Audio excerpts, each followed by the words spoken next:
Good evening, everybody. Thank you so much for coming out. It's a typical Orcadian night, isn't it? An autumnal night, rather, though, we would expect. So before I start very briefly introducing James, I just have to give one or two safety announcements. We have emergency exits here and at the back there. And you should move away from the building and into the front car park. So that you can be checked off, basically, to make sure everybody's out of the building. There are restrooms, both in here and also in the front foyer. I think that's really all I needed to remember to say from that side of things. That's the hardest to remember. So it gives me considerable pleasure to introduce you tonight to Professor James Graham-Campbell, who's Professor Emeritus from University College London in medieval archaeology. James is one of the foremost names, in fact, if not, I would say the foremost name in Viking archaeology in the UK, especially in Scotland, but certainly in the UK, and indeed beyond. He's written extensively, and there won't be anybody here who has that interest in the Vikings, and great to see so many of you do have. But there won't be anybody here who hasn't heard his name, hasn't bought one of his volumes, one of his books. His books are quite distinctive in terms of both reaching a general audience, but most also particularly reaching a very detailed academic audience. And his level of scholarship and his care with reworking sources is absolutely fundamental to the study of the Vikings as we have it. So James is going to tell us a little bit about the pagan graves in Orkney. I hope he'll preface it very slightly with some of his thoughts about his first arrivals in Orkney, because one of the things that is important is that although this session tonight is part of the Viking Week festivities that we have here organised by Raggi, we also, of course, have, as part of Orkney Archaeological Society, a legacy project, which is bringing together people, archaeologists who have worked in Orkney for many decades. Yes. And give us a chance to hear what they have to say. So thank you very much for that, and please provide a very warm welcome to our speaker for this evening, Professor James Graham-Campbell.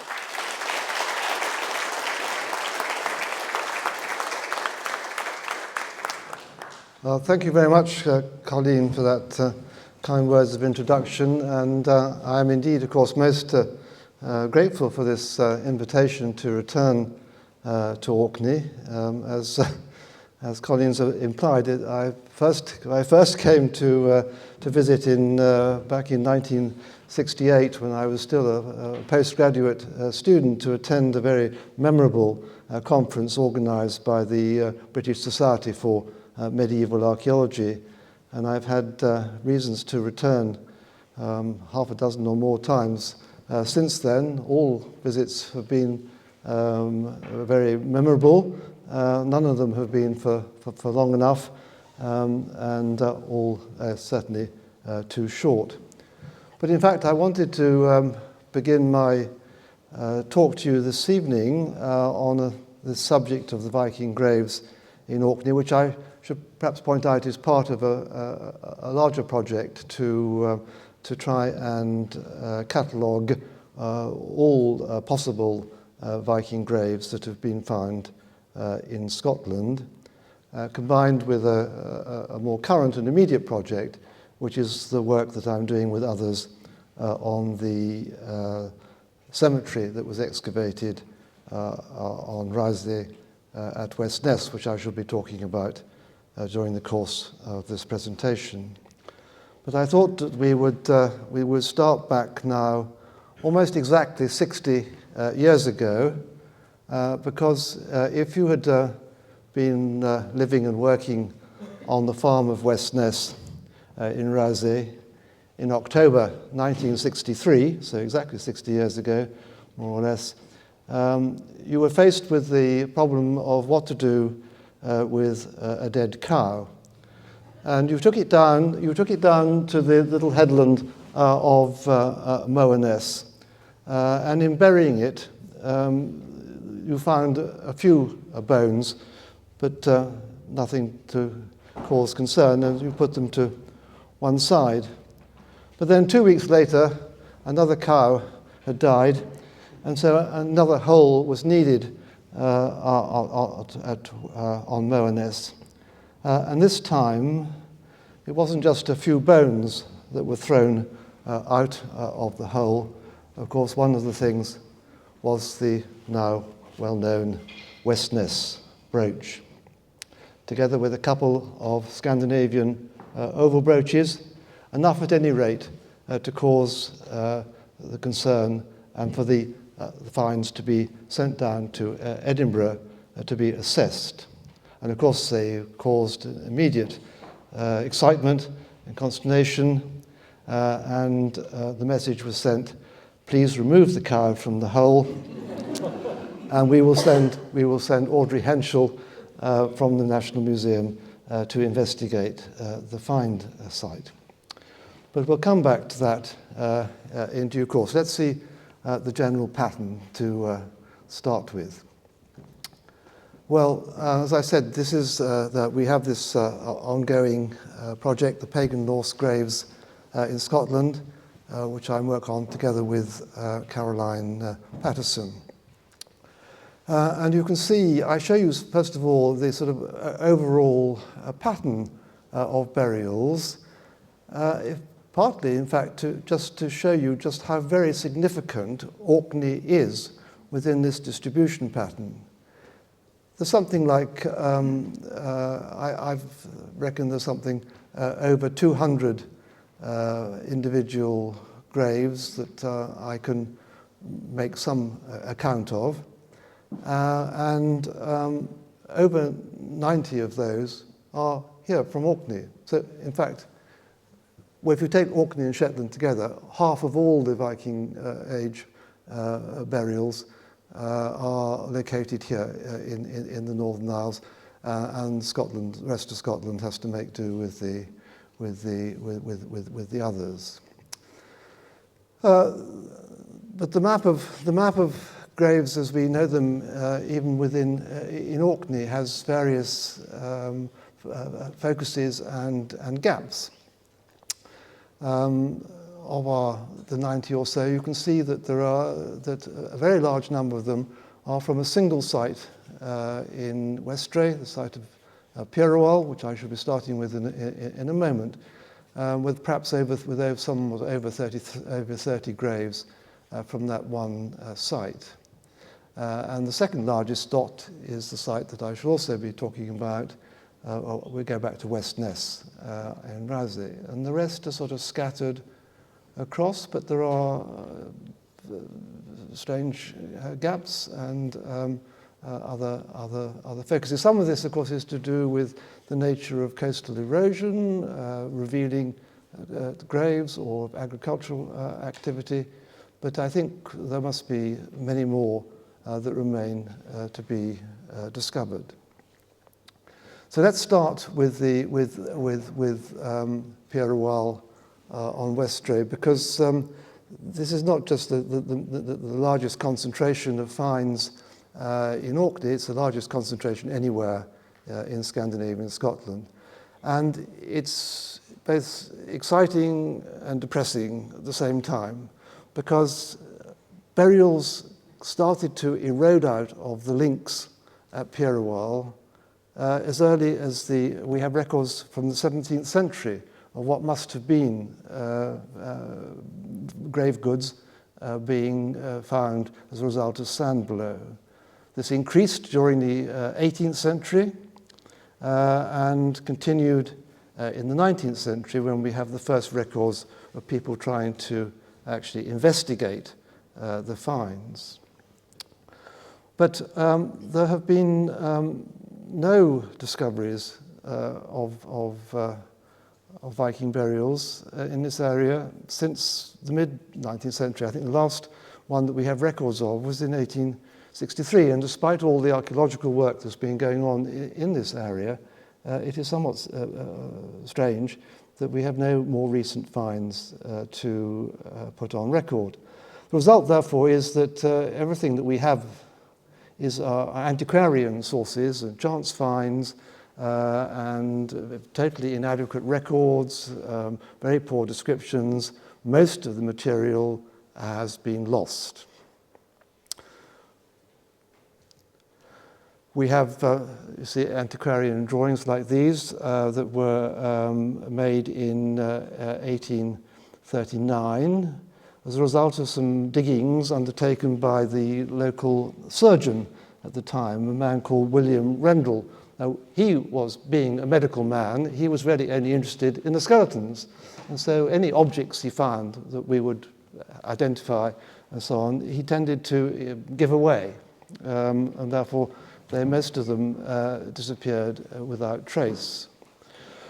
But here, with these, what you see at the top of my image is a pair of these very distinctive Scandinavian oval brooches that formed an essential part of Scandinavian female dress, as I'll show you in a moment.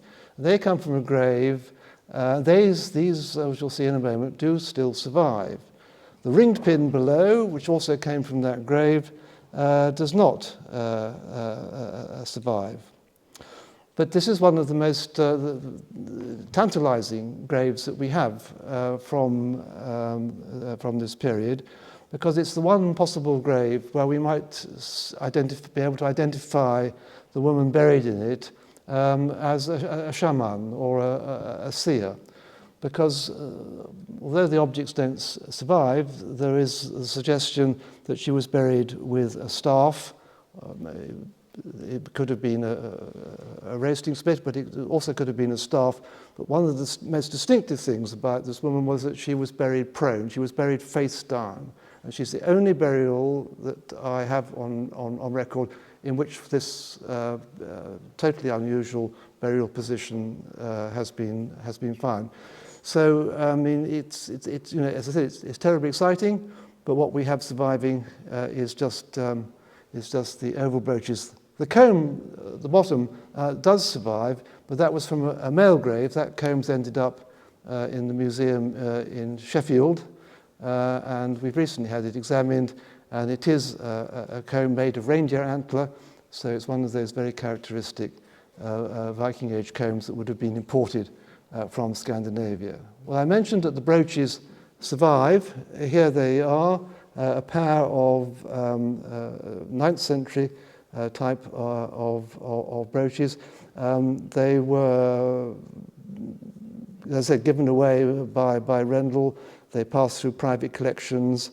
They ended up in the private collection of Colonel Pitt Rivers in the south of England. They were sold, having lost their provenance, bought on chance by the British Museum, who then were able to re-establish the fact that they come from this very significant woman's burial at Pyrrhowell.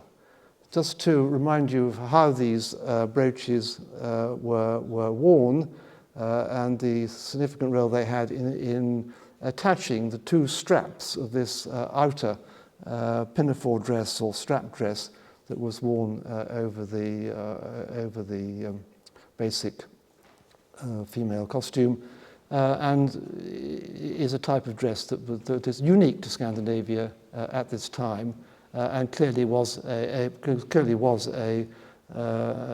aspect of Scandinavian identity.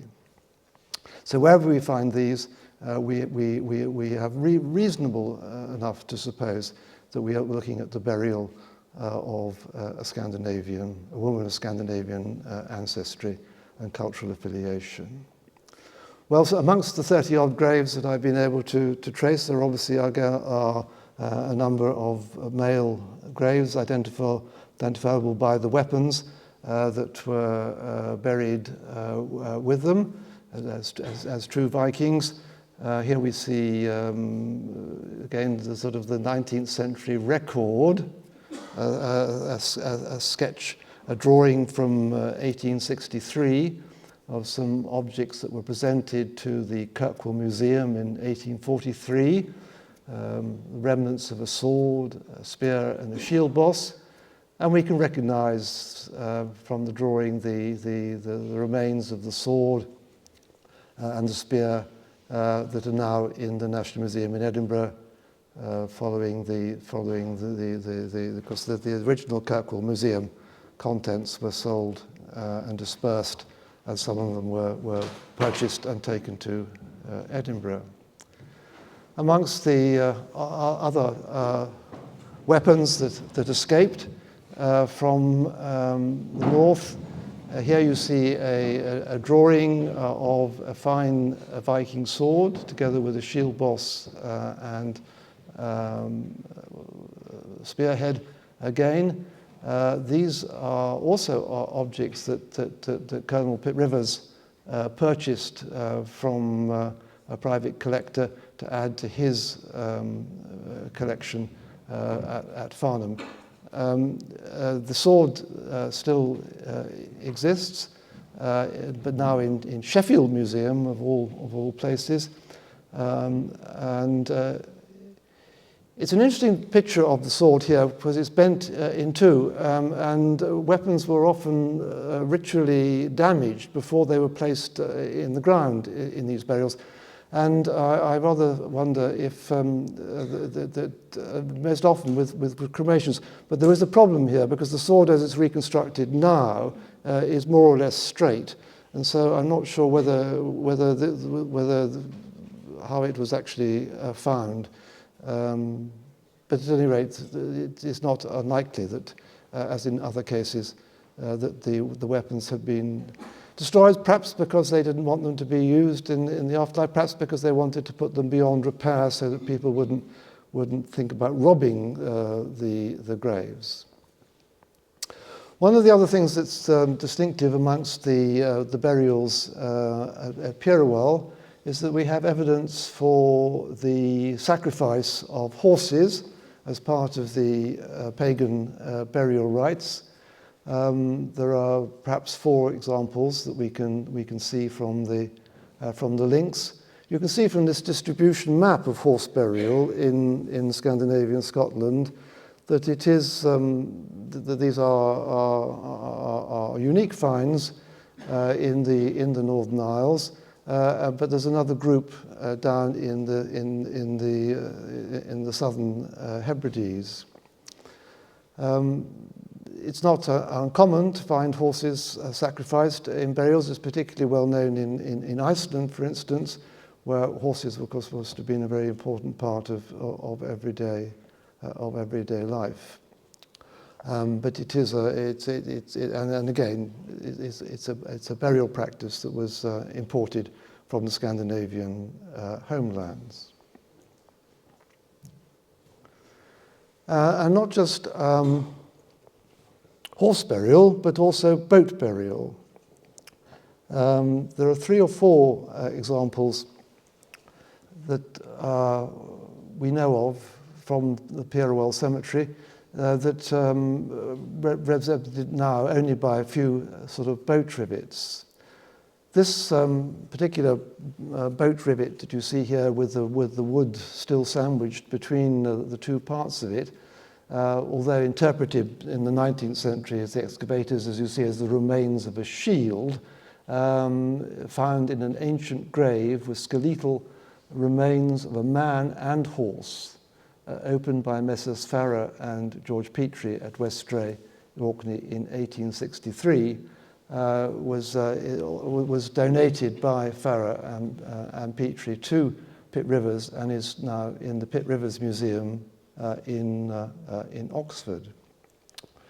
I'm rather hoping to persuade them to try and get us a radiocarbon date on that, because we have none of the skeletal material survives from Purewell. We have no radiocarbon dates for this cemetery. We are dating largely to the 9th century. Is based on the surviving artifacts and the descriptions of all the ones that are lost. I show you this watercolour, which is by George Petrie, who was involved in the excavation of the last find that we saw. which shows some iron objects from probably a female grave, a knife at the top, a sickle blade, and upside down, the third object at the bottom is unique in Scotland. It's a latch lifter. It's the equivalent of a key. The hook would have lifted the latch. Again, this is quite a well-known type of artifact in Scandinavian homelands, but this is the only example from a Viking grave in Scotland. And the funny little object drawn at the bottom, in the bottom right-hand corner, does also survive in the museum in Edinburgh, and it's the tip, it's the mount off the tip of a drinking horn, but not of Scandinavian manufacture in this case, but almost certainly of Pictish or Irish manufacture. It's an insular object. So we're going to get the same picture that we see with the Westnet's brooch at the beginning. The Vikings who were based in Orkney were not just, as it were, settled here and did nothing else. They clearly interacted and traded and raided and traded down the west coast into the Irish Sea area. Immediately above it, George Petrie, having sketched on this page, having drawn on this page these objects from the Purewell Cemetery, had brought to his attention in 1851 another of these drinking horn mounts, but this time much simpler. And he's written in, you won't be able to read it, but I'll read out what he's written beneath that little drinking horn mount, because it gives us yet another example of a lost Viking grave. Drawn full size from the original in the possession of the Reverend Mr. Smith Rendell. It is of bronze or copper and has been coated with silver without any ornament except the incised ring around the edge. Was found in a grave near his house with what he described as an iron cup and other fragments of iron.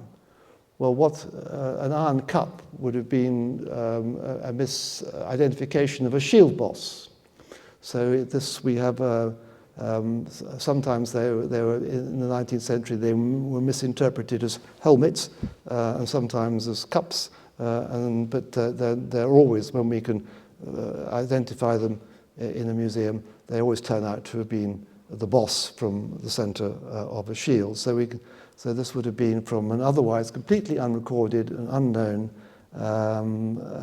Viking grave, and it's the only one we have from Rendell parish. Well, I can't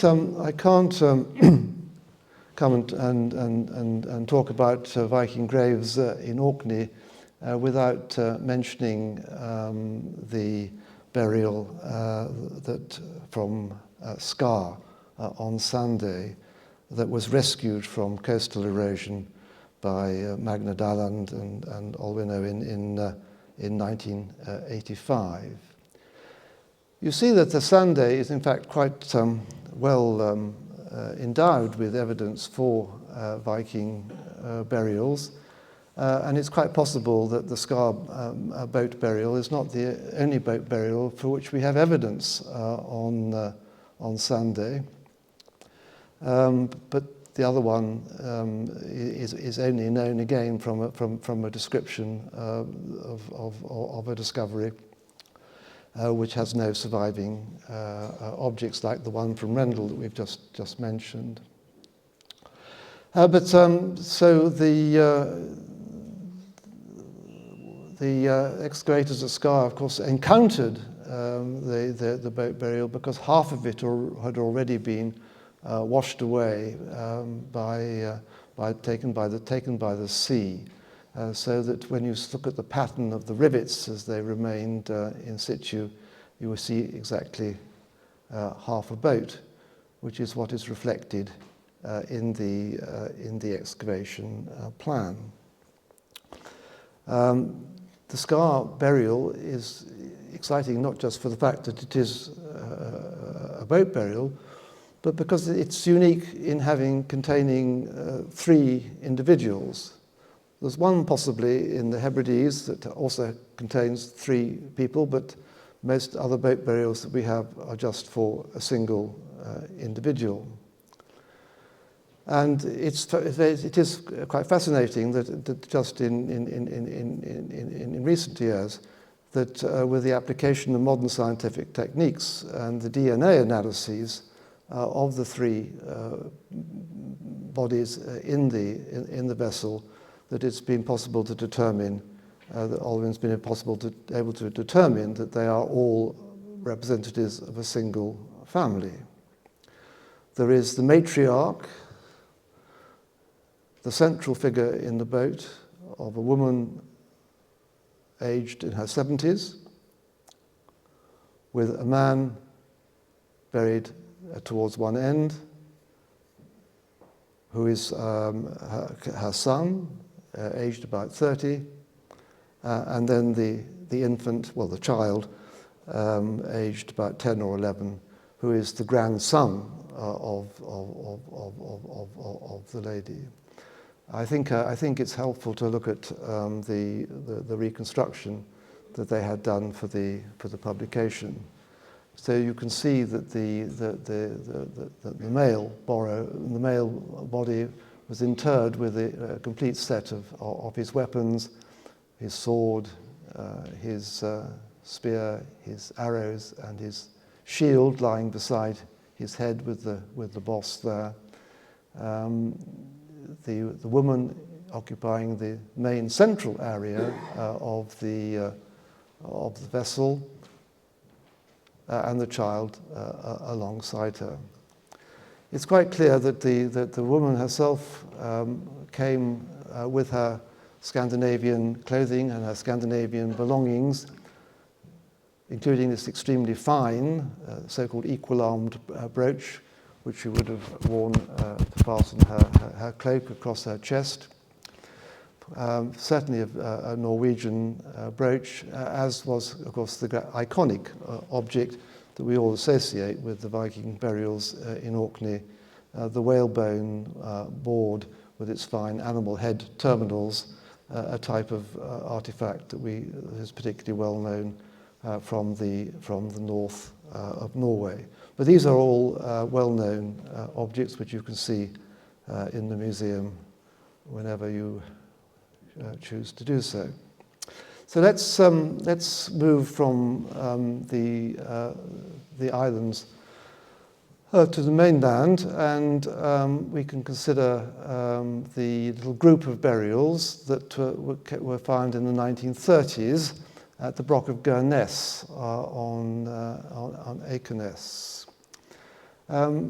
It's again not entirely satisfactory that we have to deal with old excavation records from the 1930s, and the initial parts of the excavation were probably not very well recorded, as the excavators were keen to get down to the Broch levels and the Iron Age deposits. But it's been possible it was possible for Hedges to suggest that there might have been evidence of several burials. He suggested evidence for the 7 that you see marked on his plan here. Although there were bones and human remains scattered around in disturbed contexts, so that we have no idea really how many people might have been buried here after the Broch and the settlement had gone out of use, and it had just become a grassy mound that was considered to be a suitable place, landmark for the insertion of burials. But I mean, of the 7 here in our project, we've accepted 4 of them as potential burials. Certainly 4 in the ditch, and 7 at the outer edge have human remains associated with them. but also perhaps 1 and 2 in the center. I'll show you in a moment. But whichever ones we accept, they are quite dispersed, and it's very likely that there will have been others that we no longer have any record of. 1 and 2, over the top of at the very top of the mound, were in fact finds of shield bosses. People don't leave shields lying around on the ground, as a matter of course. So it is highly likely that these were ritually deposited, most likely as part of burials, but maybe there's some suggestion in some places that you can find cenotaphs where weapons have been deposited in the ground without bodies, presumably because for some reason the body was not available for burial, but you still wanted to mark the passing of the individual by the burial of their possessions. So 2 Viking shield bosses from the top of the mound, where they are quite possible. The other one we liked the look of was a reference to some human remains found together with this very distinctive ringed pin, the type of pin that was developed as a dress fastener in Ireland, but then widely adopted by Viking settlers in the British Isles, and indeed taken back to Scandinavia and copied there. But this is a classic example of the Irish type, and the bead also was found together with this burial. But the key one is the one that you saw on my title page, the female burial, which was found intact in a stone kist in 1939, and quite well recorded. And you can see there in the drawing that she was buried with the brooches, showing that she was very fully clothed, wearing her brooches, one on each shoulder. She had round her neck a strange iron ring. At the waist there was a sickle and a knife, and possibly a second implement, which was most likely a third implement, which was most likely some shears together with a knife.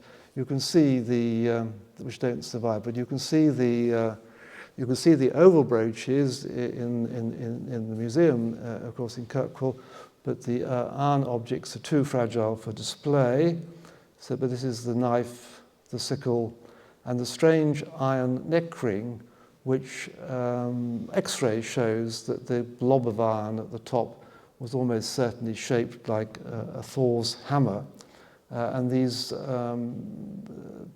pagan neck rings of iron are something that is really only found in the east of Scandinavia, in central Sweden in particular, and are very rare elsewhere, even in Norway. And this is a unique find from Scotland.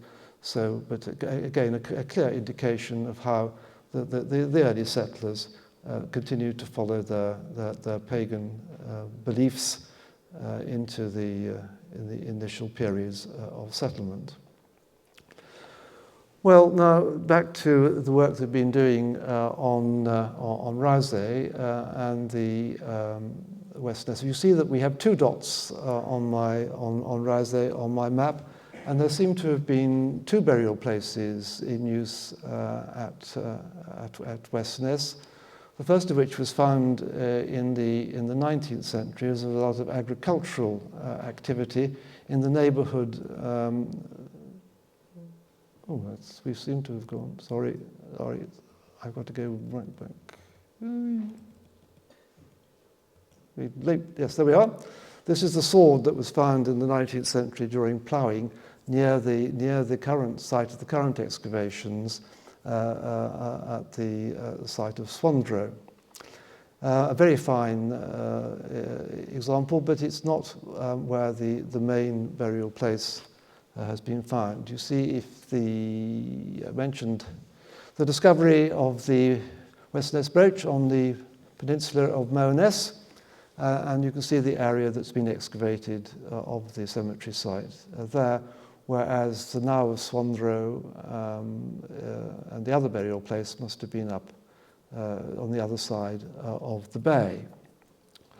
No, I keep pressing the wrong button, sorry. Yes. So looking at the opposite direction, you can see we're looking across the headland of Moeness, where the excavation is in progress with Einhallow behind. So it's a very interesting place to have chosen for burial. And one of the reasons why it might have been chosen by the Vikings settlers for burial is it had previously been a burial place for the native Pictish inhabitants.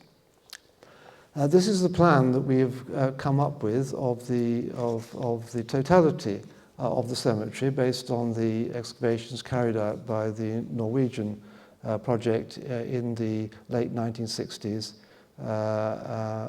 through the 1970s into the early 1980s, which is still, alas, not being published, which is why we're trying to bring together some of the accounts now.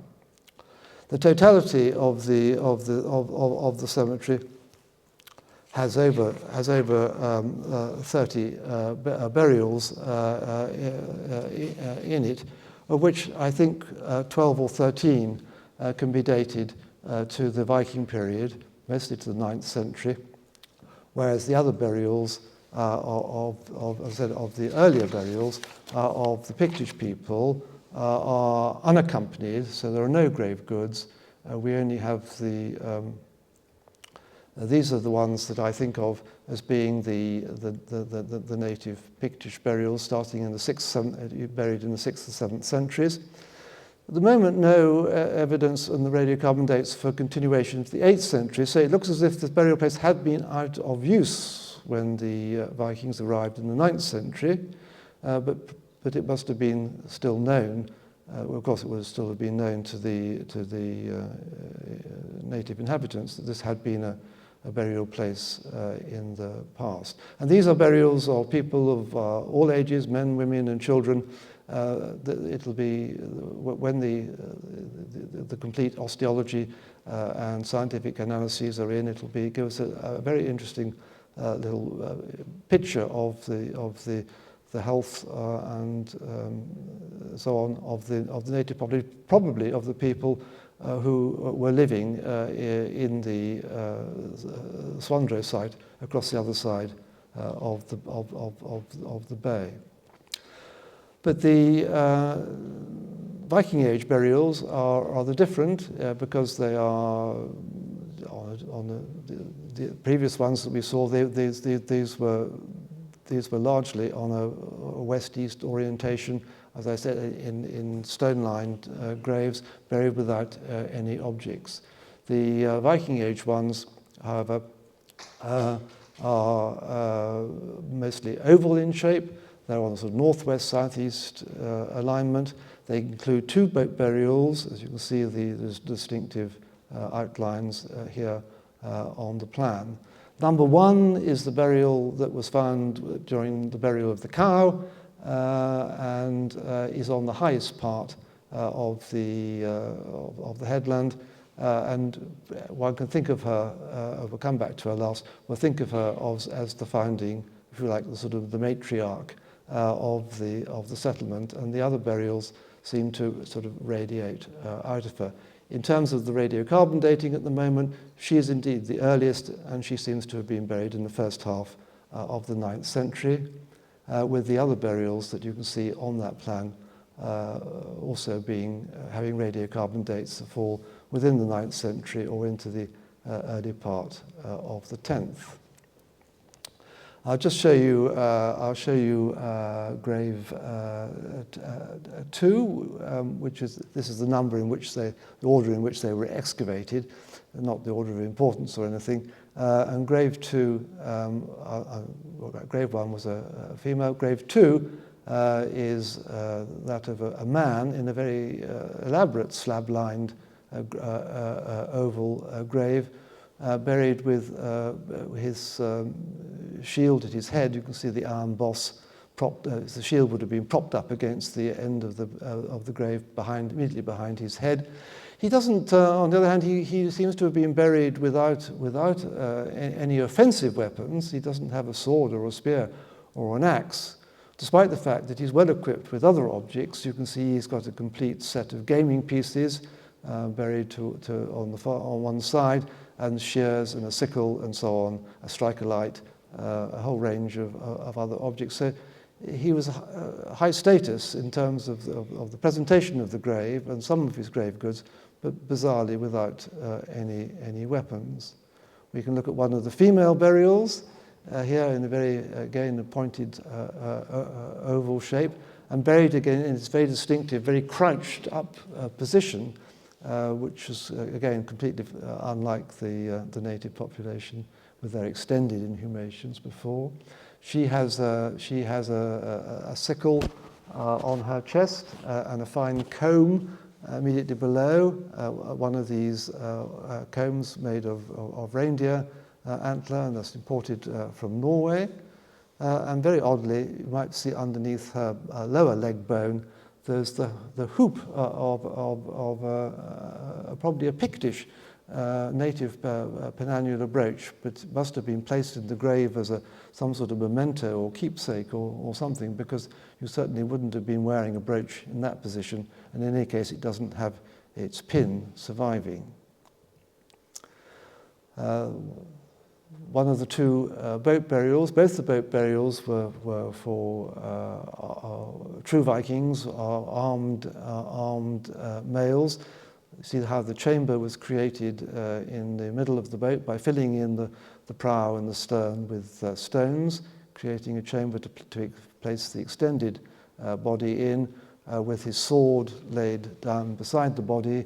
The shield boss again at the head of the burial. You can see why some of the 19th century excavators thought they were helmets, can't you? Because I mean, it's just once the wood's decayed away, the shield boss has come to rest on the top of the skull. He also had he was buried with a complete set of weapons. They're not all very evident in this photograph, but he had not just his shield, sword and shield. He had an axe, he had a spear, he had arrows. He's one of two people, I think, we've got in the whole of Scotland that's got the full possible kit of a Viking warrior. But he also has his whetstone for sharpening weapons, his striker light for making fire, and so on. So again, we are looking at people of clearly Scandinavian heritage, and indeed his DNA shows that he was brought up in Norway. This is the other of the two boat graves with very similar in appearance to the one we've just seen. Here the stone packing has been removed, the body's been removed, and you're just seeing the traces of the vessel itself as it was placed in the ground. These are small boats, these are little fishing boats. They're not the kind of boats that they would have used for crossing the North Sea. They're the boats that would have been used locally in the Orkney waters. The last of the Viking graves with I want to show you was a female grave that was found right at the end of the excavation with the big round bowl there of steertite. It's a very finely finished example, quite possibly imported from Scandinavia, though of course it might have come from Shetland. This was a female burial with a radiocarbon date that's of the late 9th or early 10th century. But she's the least well preserved in terms of skeletons. Now there's one other Viking burial, which is number 17 on this plan, right up within the Pictish group. What's it doing there? Well, the answer to that is that it's the burial of a child, an infant, perhaps 6 months old. And it has a 10th century radiocarbon date. So it looks as if, for some reason, for a very young, for a baby, they decided that they would, after a gap of perhaps a generation, that they would go back to the old burying place and insert. Perhaps by that stage they were Christians and it was an unbaptized baby, but it's the last burial that we have from the West Ness cemetery. So, but from the last, we just go back to the grave one. Well, this is what Audrey Henschel reconstructed when she came to visit the site. When they emptied out, when they removed the cow, they saw the skull stuck there in the side of the section of the rectangular pit that they dug for the cow. So they'd removed the entire body except for a tiny bit at the foot of the grave where Audrey Henschel found, in this case, not a steer-type bowl, but a bronze bowl at the foot of the grave.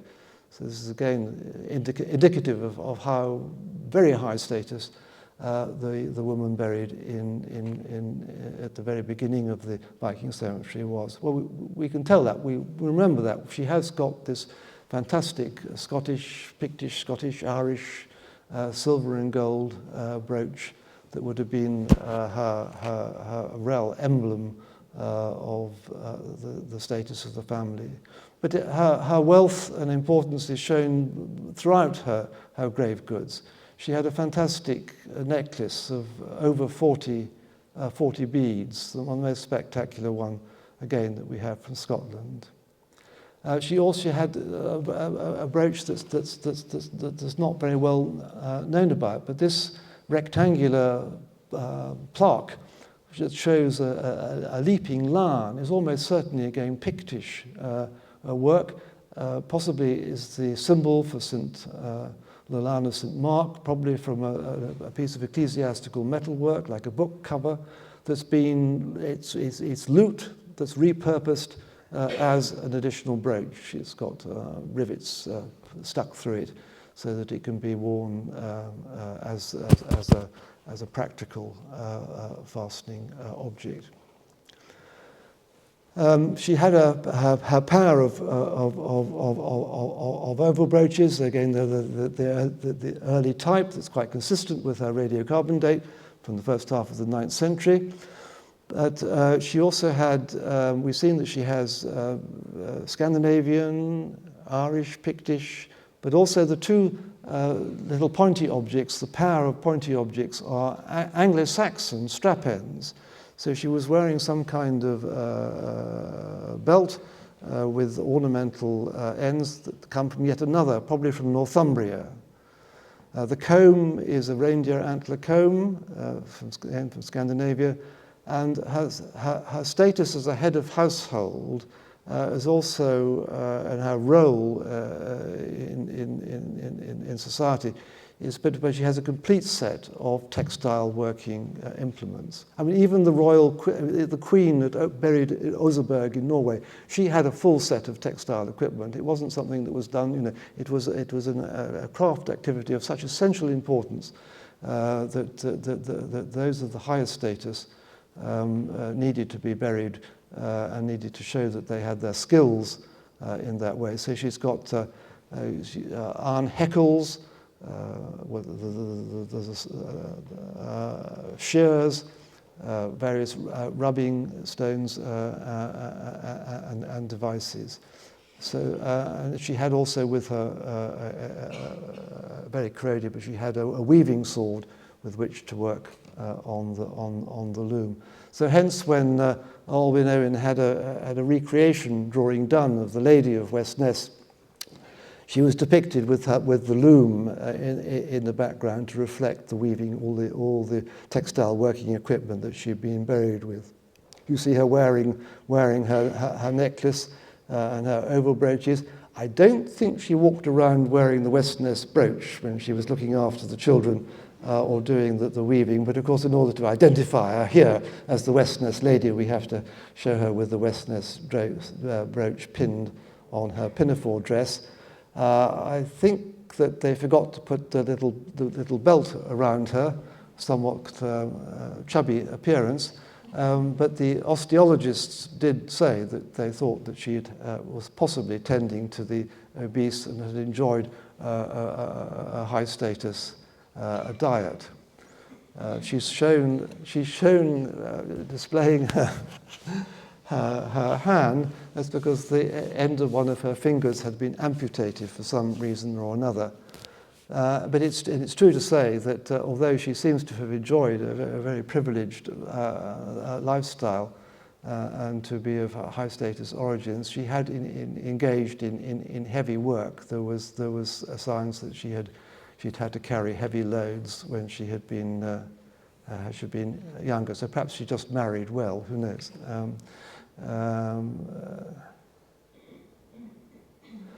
The other thing is actually, though I haven't got a picture of it, her skull is extremely well preserved. Although the Westness lady, well, I'm afraid, remain in Edinburgh, there's no reason why if there was if the interest and funding, it would be possible to model her face.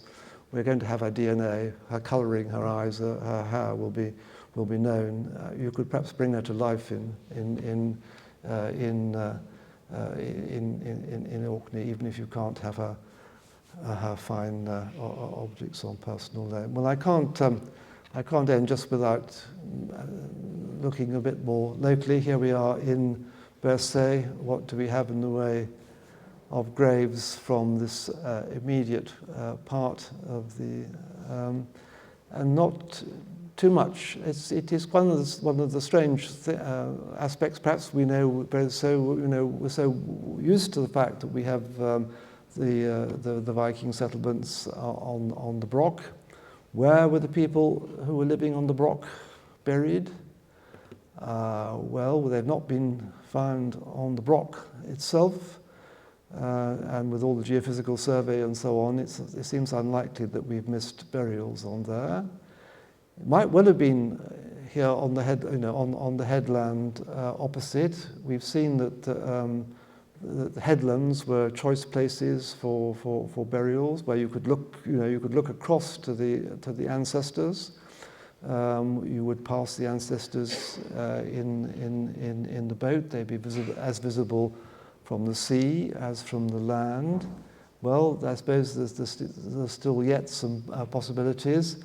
Though, of course, there's been so much coastal erosion that burials placed near the coast, of course, are very likely to be lost, because those, of course, on the Brock Road, marked there, were rescued by Chris Morris in the teeth of the coastal erosion. So the only one that we have excavated anywhere near the Brock is the one that Anna Ritchie found at Bucoy, and we'll look at that in a moment. I think there may well have been pagan Viking burials, again using prominent places in the landscape that have been settled before, both Severhow and here at Oxtroe. Again, the records are very poor, but as with so many. But there are indications that there were there, and we just have one thing to look at from Bercé village. But we just have a look at Bucoy in passing. I don't think he had anything to do with, probably much to do with the Brock of Bercé. He might have been a visitor, on the other hand. He was buried in the mound that had formed over the settlement, the native settlement, the Pictish settlement there. It's difficult to pick out the actual location. It was right on. It's the one that's right on top of the structures. It's not the grave that you can see at the top underneath the roadway, because that's a Pictish burial of an earlier date, rather like in a slab-lined without any objects, rather like the ones that we've been looking at West Ness. But the one on the top of the mound had been damaged a bit by ploughing. He was a crouched burial, and he was buried clothed, probably without any real grave goods. His cloak would have been fastened by the ringed pin. We've seen examples of those before. He had at his waist a knife, a little iron buckle, a knife, and a pendant whetstone, and also half a silver Anglo-Saxon silver coin from the mid-10th century. So he couldn't be, he's nothing to do with the Vikings who arrived and settled first in the 9th century. He's not got grave goods. He's not been buried with a sword or shield or anything like that. The pointy object between the whetstone and the ringed pin has been interpreted as a miniature spearhead, a very small spearhead, but that's very unusual, and further study, an X-ray, suggests that possibly it's another knife burial. But in fact, that came from a disturbed context, not actually on the body, so it's not absolutely certain it is from the grave. We certainly know that there was disturbance because the one bone that was sent away to be radiocarbon dated came back with an Iron Age date, quite unacceptable, and that probably had been disturbed again through from another burial and brought in and through ploughing. But certainly we have this mid-10th century. So I think we're probably right at the tail end of the pagan burial sequence, when people were being still buried fully clothed with all their personal belongings, but not with extra things being put in the grave. The DNA of this man suggests that he was not brought up in Scandinavia. He was brought up somewhere in Atlantic Scotland. So it's possible that he had been brought up here in Orkney. It's also possible that I have a sort of scenario in my head that he was a visitor from the Irish Sea area, because the use of cut silver coins is something that seems to be quite specific to the Isle of Man, and the pin could come from the Irish Sea region as well. So maybe he was just buried in what was a conveniently nice grassy mound, but he's not. We can't say more than that. And probably also coming from this very end of the finding of grave goods in graves that might be something to do with Scandinavian settlement. We have this ringed pin from Bercé village, which is now in Edinburgh. You can see that it was drawn first in the 19th century, and the actual pin you see alongside. The story of its discovery and what we know about its context is that it was found with a skeleton in a stone kist. It was said to have been found sticking through the back part of the skull near the Palace of Bercé. Or as Daniel Wilson put it, sticking in the skull as if it had been the instrument of death. I think this is he's having a very romantic, as it were, interpretation here. I think the answer is probably because there was nothing else in this stone-lined kist, no other objects apart from this, that were possibly looking at something that had been not buried as a closed burial, but possibly a burial that had been put into a shroud, and that the shroud had been pinned on top of the head. So that in fact this, although it's a 10th century pin from a grave in Bercé village, we may have passed beyond the tradition of pagan Norse burial and entered into Christian burial. But all we can know about where it was found, it is said, according to James Farrar writing in 1862, the body had been interred near the beach and was only discovered in consequence of part of the land being washed away by the sea. And there again we're up against this constant problem of coastal erosion, the way that they like to bury people very close to the coast, with the consequence that we probably have lost at least as many Viking burials as we have existing today. Thank you.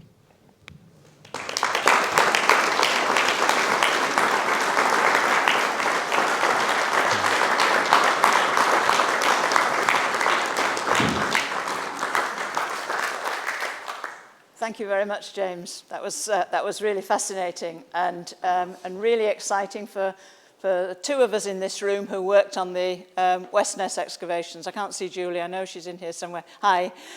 Julie and I worked on the 1970s, I should say, rather than 1960s excavations.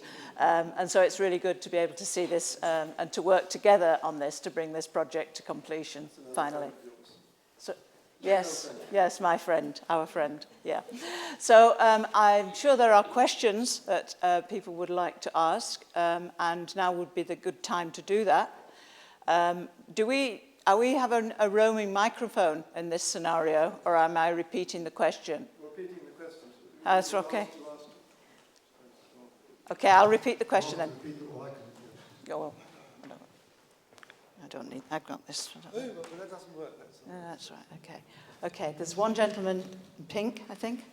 Yes? Yeah, thanks ever so much for that. The boat burial on Sandy, with 3 generations in there, is that evidence of like a single contemporaneous event? Or did they dig Granny up and put her in when the son died? Right, so the question was about Scar. I'm sure most of you would have been able to hear that, but it was a question of whether it was a single death event or whether it was the grave was opened to allow subsequent burials. So that's the Scar burial. Yes, I think that Olvin is happy that it was a single death event. Suggestions have been made that the man might have been added in. I mean, certainly we've got because the woman and the child are right at the centre of the burial, they must have been there from the beginning. There has been a suggestion made that the man might have been an addition because his body is slightly contorted in the burial. I think that I'll go back to the plan. To me, looks as if you see that the stone packing at one end, and the ones that we saw at West Ness have got stone packing at both ends. If the idea had been just to make a chamber for the woman and the child in the centre of the boat, you would expect the other end to have been packed or to have had remains of packing. It would have been a hell of a business anyway to take all the packing out just to put the man in as well. So I think that it's a slightly strange arrangement to have, all the same, to have filled up half the boat with stone and then crowded all the bodies into one end. So, I mean, I can see why people do ask that question, because, I mean, you'd have thought that they would have spaced them out more equally.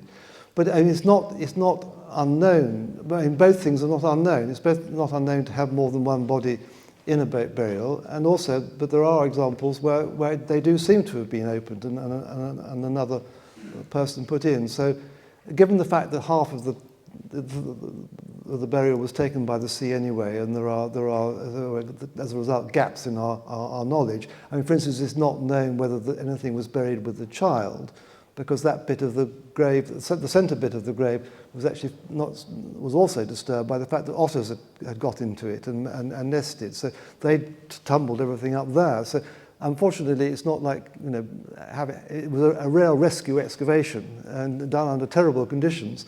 So there are inevitably going to be some uncertainties about the actual arrangement, yes, of the funeral event. Can I come in about? Yes. One of the things that is quite interesting, not particularly not in that grave, but in one or two other graves, boat graves that have been excavated in more recent years, is that it's quite clear that there are events related to the burial.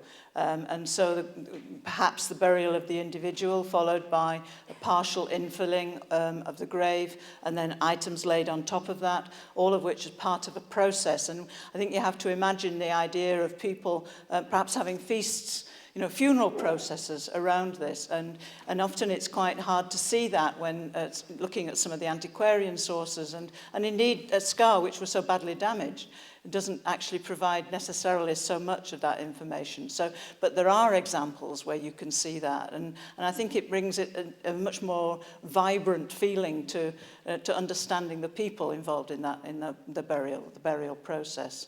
So I think if you have that as a mental image as well, I think it helps a little bit. I hope that's helpful. And the question, Raggy, yes. Was it one of the graves from Pirewell that had both a horse and a boat? Am I remembering that correctly? That struck me as very odd, because if the boat or the horse is the vehicle to the other world, why would you need both? So the question from Raggy was basically, is she remembering correctly that it's a grave in Pierrewall that's got a boat with a horse?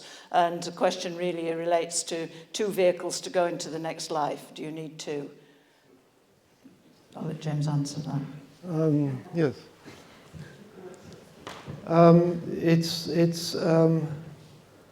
I think probably it's not necessary to think of both as being the vehicles. Certainly, yes. The two that were dug up in the mid 19th century, they both seem to have had both horses and boats.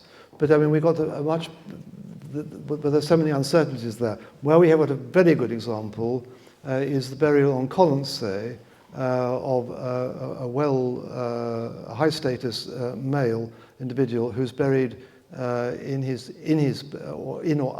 in his case under his boat, together with a complete horse skeleton, extremely well preserved, and clearly that was just that the sacrifice of the horse was to do with his status, I think. As a sort of an equestrian warrior, and might be seen separately from the boat. It's not all the boats have got horses in, and not all the horse burials have got boats in, but there are quite a number where the two do overlap. And I think, I mean, so you go to the very rich Norwegian burials. I mean, the Oseberg and so on. You've got dozens of animals sacrificed. You've got everything. Everything's been put in. Every form of transport. You couldn't possibly have used all the transport methods that were buried in it. And we don't actually know whether they thought it was necessary to have a boat would help you get to wherever you were going, because I mean boat burial is really quite rare, and so that could just again be another aspect of the conspicuous consumption of the funerary rite. Again, we don't absolutely know how much of this funerary rites are to do with shows for the living, isn't it? Just as it might be today. I mean, the bigger the wake you can throw and so on, the better. So the more obviously you can demonstrate that you can dispose of all these things in the grave to honour your ancestor, is rather than necessarily them being for practical purposes. It's not a very good answer, I'm afraid, but we're going into realms of speculation for which we have no documentation. There's a gentleman right at the back. There's a lady there too. I'll come back to the lady. I was also on the Westnest excavation in, I think, 83, very briefly. And my memory of that is that there were two boat-like features, one of which was a boat burial with a body in it and the rivet and the sand outline. The other thing was, I don't know whether you actually call it burial, because there was no body, but it was a stone-lined, boat-shaped thing which had some finds in it, but as I say, no trace of the body. And suggested at the time was it was a tribute, replica burial for somebody who was lost at sea. Is that credible? And is that something that is found? I can remember. Yes. The question from the gentleman who had actually worked at West Ness towards the end of the excavation program is when in both the boat grave that's numbered 32, I think, on the plan, the one that's in a little box off to the one side, was being excavated. The one that I showed you completely empty, but which definitely had a burial in it, is one. But the other feature is the one that is at the very top of the plan, number 31, where you've got sort of thing that looks like a truncated boat. And this was indeed an elaborate stone setting without any burial in it. And I understand that it was excavated very slowly over a number of, at least a couple of seasons, full of anticipation of what should be inside it. And basically, it certainly had not been used for a burial. So why? Yes, quite. I mean, there are two obvious possibilities. One is that it was an unfinished and abandoned structure that became irrelevant for some reason. Or the other one, which I think links to what I was saying, what you've just said. Is it a memorial to somebody who was not available for burial because lost at sea? Or something like that. So I would put that in the category of the possible cenotaphs. So it's a memorial to somebody, quite possibly a memorial to somebody who simply was not available for burial. In the same way that these occasional finds of weapons, perhaps like at Gurness, were not actually associated with a physical human remains, but were offerings or memorial statements to somebody lost to sea. I mean, it's the only thing like it that was found in the excavation, and it remains inevitably something of an enigma. But I think your memorial suggestion is perfectly acceptable, and one that I tend to favour myself. Can you ask him if he's got any pictures? Yes. I haven't got a photograph with me. No. He might have some pictures from his time on the Oh, sorry, yes. Well, do you have any pictures? Did you take any pictures or make any notes when you were? Not really. I was only a very junior foot soldier in the trench. I relied on the people above me all that sort of thing. Well, because the photographs that I showed you were taken by a volunteer who you probably knew, called Jane. The ones that I showed you.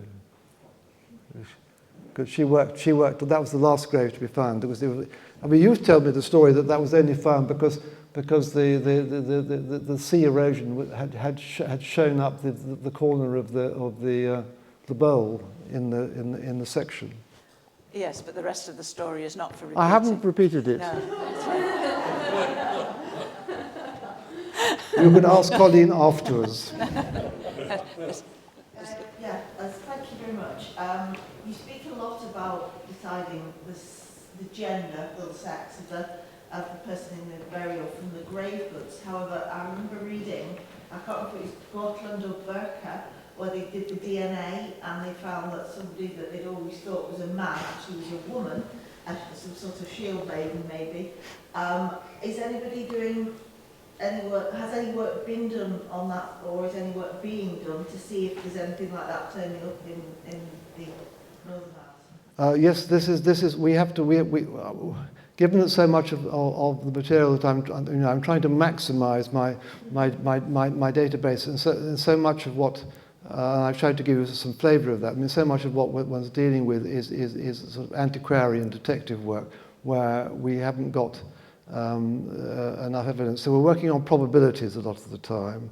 And of course, although you're absolutely right to say that there's now a very well-known example in Sweden at the site of Birka, where scientific analysis demonstrated that the skeleton that had always been assumed to be male, because of the grave goods, which were largely weapons, turned out to be female. And there are all kinds of possible explanations as to why this could be.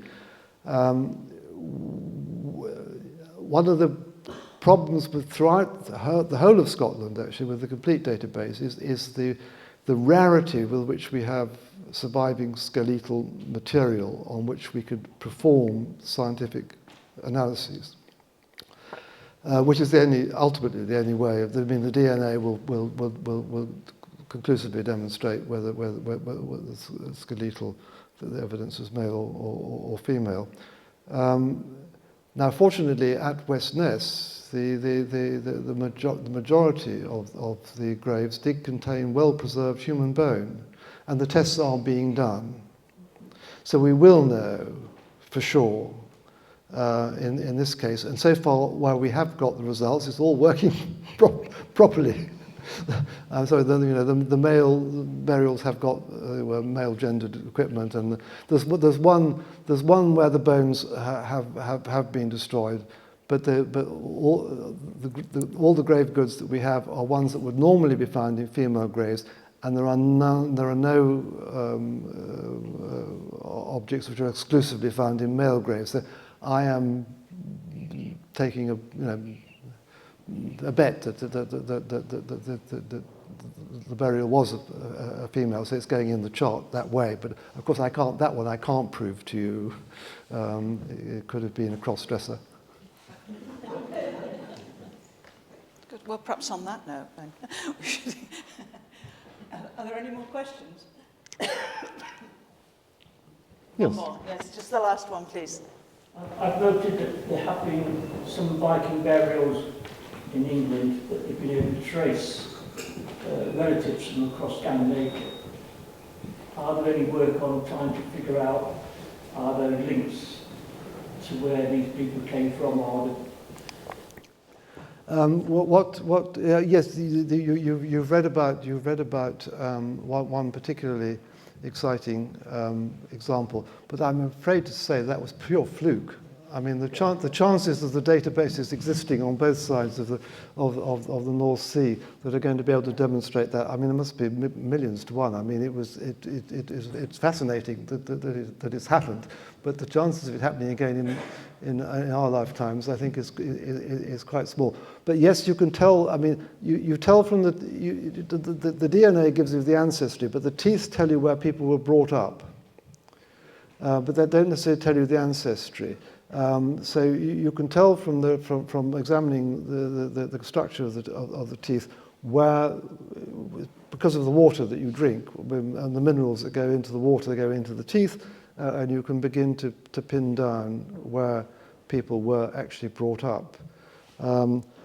It's possible that one of the people that buried in Westness, one of the women, it's possible that the women buried at Gurness,